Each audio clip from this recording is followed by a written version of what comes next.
gomke ko men khai menañ menkhan che ing mena ar bañ men khai enkhan che bañ mena nongka ge abu renge hora ora ria mane bapla ria katha ko nyel pe abu kuri gidra ora re ari renge nachar nidhan jo ge bo tahen gya আর অনকা লেকাতে জম ñu Riya যাহা বরিয়ত কো হজুয়া সে আতরেন পেড়া পড়ই কোয়া জম ñu Riya যাহা আনাট সানাট কো হুইগো কানা নয়া কো ইদি কেতে গে ই experience ই লে पे কান তাবনা হা আইমা জায়গা রে গে নি এক্সপেরিয়েন্স ই ñel akadeñ আর ওনা গে আপে কো সামাং রে সাব দহয় কানা না আদো নংকা কানা যে রেঙ্গে হড় যাহা লেকাতে বাপলা কানা जागी सुक्री जेल उतु तुलु आर सब्जी देल उतु तुलु अपन जम चे को बरियत को किछु गान दो बुझेव को मेना को किछु गान दो बांग बुझेव को माने दाका को ओकोय दो दाका को बगी उटुआ कना आर ओकोय दो उनी गार्जियन को दोसे कना जे बांग उनी बाय कुलो जोड़े होकेदा नो कना तबे नोय नोआ सांताल टिप्स चे होय दाड़िया से बांग सांताल टिप्स चे होय दाड़िया तो ओना गे इन ले कना जहां कुड़ी गिद्रे मेना को और नोका बन बापला को एनखान अनाट गया बन जम न्यू से लेकाते तले उनको को लगी नोआ मेना जे एकदम मिटन दल तुई में हड़े दल हड़ दल कना हड़े दल आर हाकू जतखन सस्ता पड़ा हाकू माने सुक्री जिल हो बांग हना जिल बांग कारण चेदा कोय दो सुक्री जिल जमा कोय दो सुक्री जिल बाय जमा आर मैनेजमेंट अबु तलारे अडी कमा मेना तीन चलका मिटन बापला नेल किदेन जे अडिगान हड़ माने गिडी चिमा को अगु उटु कदा मेनखान दाका जम दो बाकु नाम लेदा जहां दो नदो सरिया दुख रिया कथा खान गे जहां गिडी चिमा को अगु उटु का खान उनको हो रेंगे नचार और माने रेंगे हड़ कान या को मेनखान उनको इंसानियत के तौर ते माने हिसाब ते जे बांग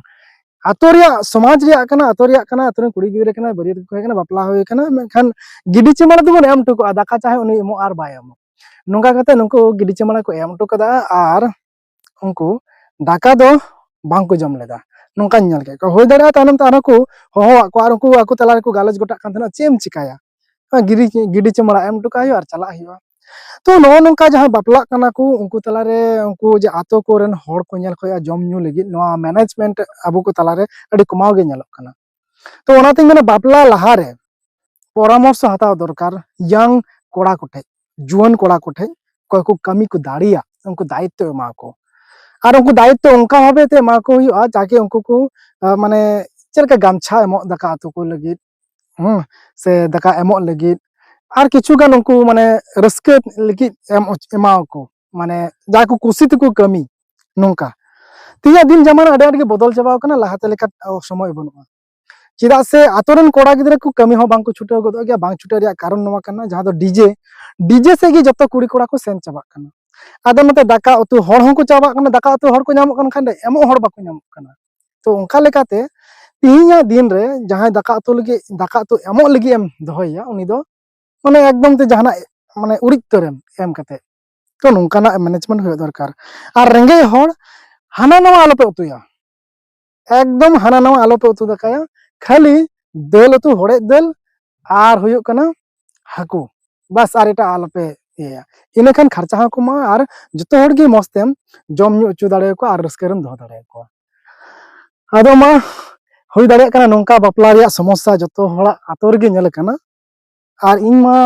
माने जहां कोर गे चला इन को गे नेल बड़ाय जे नुको मैनेजमेंट चेलेका नुको चेलेका को जम न्यू उचु को नोआ को गे तो नोआ को नेल नामे कना ताकि आर जाते बांग हुयुगो मा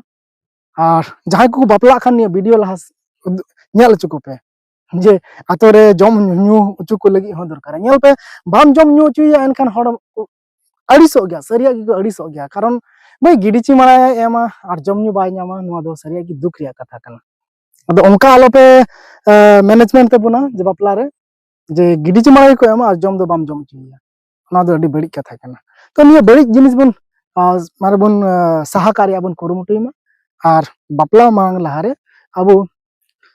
दाड़ियान जुआन कोड़ा कोठे सजेशन बन हतामा उनकोटे गिबन नोआ दो सॉल्व रिया सजेशन मेना जुदी हो टका पैसा बनो तमा उनको ठन आम माने ओने को लगा ती कटम साब लन खान उनको मौज मैनेजमेंट व्यवस्था को उदु दाड़े मा एनखान गाडा अड़े ढीपरे मिनिया तो मा आपे लाइक पे शेयर पे और कॉल कर बुझे चुके पे अपने हड़